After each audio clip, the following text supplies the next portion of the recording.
In this video, we are going to see about the linear equations and graphs. The first chapter is on linear equations and graphs.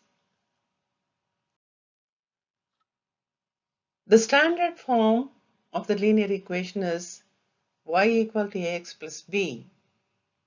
And if you want to solve this equation ax plus b equal to 0, you have to isolate x by itself.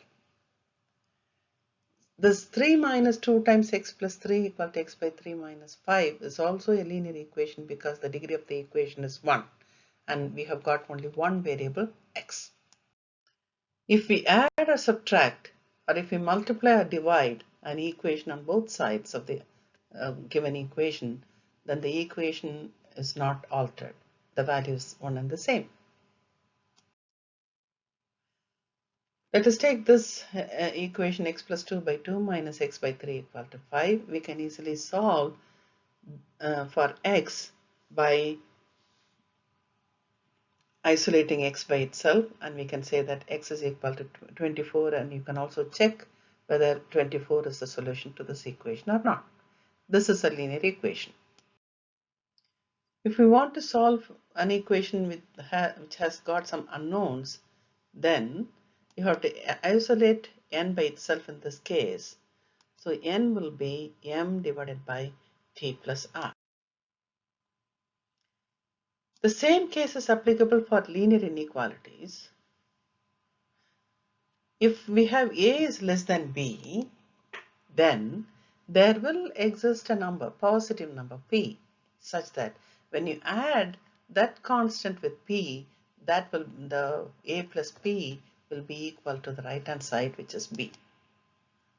So if a is less than b, we can find a p such that a plus p equal to b.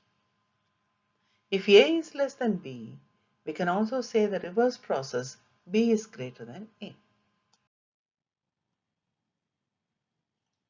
So in the first question, when we are trying to find the inequality sign, we know that 4 is less than 12. We can find a p which is 8 such that when you add 8 with 4, we get the answer as 12. The same case with the remaining two problems. When you have an inequality case, the same thing what we did earlier is applicable. That is, when you add a constant to the left hand side, you have to add the same constant to the right hand side. Subtraction, add the same value on both sides. Subtract the both values on both sides. If you multiply and divide by the same number, positive number or negative number on both sides. The interval notation can be used for any equation. For example, if we have the closed interval AB, A less than or equal to X less than or equal to B, we use the parenthesis like this.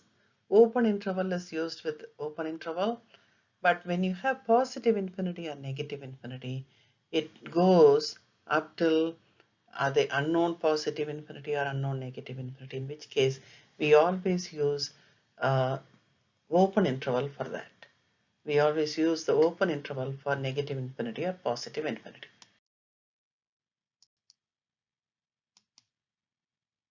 So square brackets are used to represent the endpoints of a closed interval. Open brackets are used to represent open interval. So this negative 5, 2 can be written as an inequality. Negative 5 less than or equal to x because it is closed at negative 5. Open at 2, so it is strictly less than 2. We can draw the graph of it. It is on the line, number line. X greater than or equal to negative 2 is the same as negative 2 less than or equal to x. And hence the interval will be closed at negative 2, open at infinity, and the line looks like this. This one is a first degree linear equation. We can also rewrite that as 5 less than or equal to the left hand side. In order to solve the linear equation, When you divide by a negative, remember the inequality sign changes. The greater than sign changes to less than sign.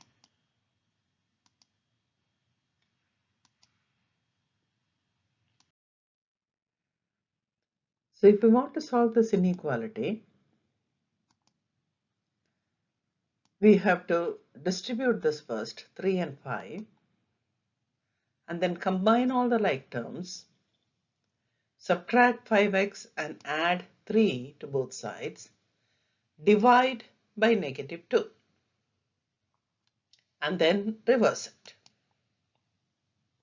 So you get between -4 to infinity.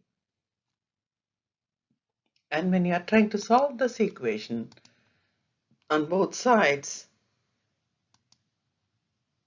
we have to add 4, divide by 3, and x lies between -1 and 4, and hence the solution interval will be closed at -1, open at 4.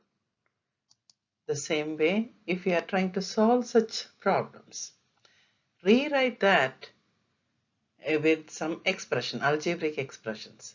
Convert the verbal statement to a mathematical statement, and then try to solve it.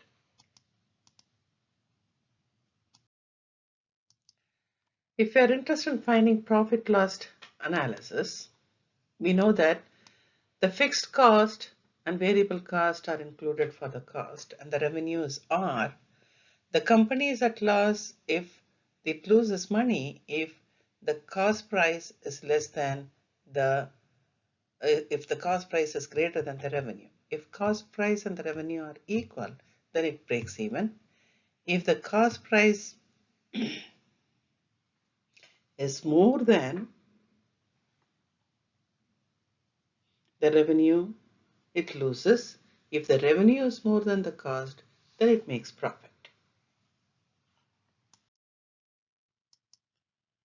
So the profit will be R minus C. If P is less than 0, it loses. If it is equal to 0, it breaks even. If it is greater than 0, it makes profit. So in order to understand the break-even analysis, let us see this example. A university club plans to raise money by selling custom printed t-shirts. They find the printer charges $400 for creating the artwork and $3.50 per shirt that is printed. So we do not know how many shirts they are printing. So suppose if there are X shirts to be printed, the fixed cost is 400 for creating the artwork, and for every t-shirt $3.50. So X times $3.50. So the total cost will be that fixed cost of 400 plus 3.50x. So your C is 400 plus x times 3.50. If they sell the t-shirt for $15 each, so when you're selling the price for $15, the profit will be for each t-shirt you're getting $15. So the selling price will be x times 15. How many shirts must they have and sell? They should make and sell to break even. So the cost price must be the same as the selling price. So you should have 400 plus 3.5x must be 15 times x. Or if n represents the number of t-shirts sold, then you'll have 15n will be 400 plus 3.5n. When we simplify this, when we solve this equation, we get n equal to 34.78. Since n represents the number of t-shirts, we cannot have 34.78 t-shirts. So let us go to the next integer, 35. Round this to the whole number. Even if you have 34.17, we will be taking the answer as 35 because n represents the total number of articles. So here N is the number of t-shirts. So we need 35 t-shirts. Suppose if there are 34 t-shirts, it is 510. 35 t-shirts, it is 522. So for break even, we need at least 35 t-shirts. So this video helped us to understand the basics of linear functions and how those linear functions are used in business applications. Thank you for watching this video and thank you for listening. Thank you.